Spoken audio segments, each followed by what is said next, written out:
అసలు game changer మీద చాలామంది నెగిటివ్ ఇంపాక్ట్ కానీ అంటే సినిమా చూడని వాళ్ళు కూడా సినిమా గురించి రివ్యూ ఇచ్చేయడం, లేదంటే సినిమా బాగలేదని ఒక ప్రాపగాండ చేయడం, అంటే ఇలాంటిది కొన్ని రోజుల నుంచి జరుగుతూ ఉంది. కానీ మీరు ఈ సినిమాలో యాక్ట్ చేశారు, రామ్ చరణ్తో కూడా చాలా సన్నివేశాలు మీకు ఉన్నాయి. పని పాట లేనివాడు చేస్తాడండి ఇవన్నీ మనం పట్టించుకోవాల్సిన అవసరం లేదని. మనకి 4 డబ్బులు వచ్చినాయి, మన కుటుంబాలు బాగున్నాయి అంటారు.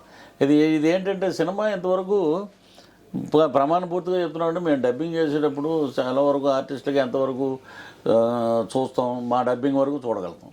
నేను మిగతా వాళ్ళని అడిగితే గూస్ బంప్సే అసలు. అది నిజం ఫ్లాష్ బ్యాక్ ఎపిసోడ్ కళ్ళంట నీళ్ళండి. ఏంటంటే సినిమా చూడకుండానే ఫ్లాప్ అనే ఒక బ్యాడ్ విష సంస్కృతి ఇండస్ట్రీలో నడుస్తుంది.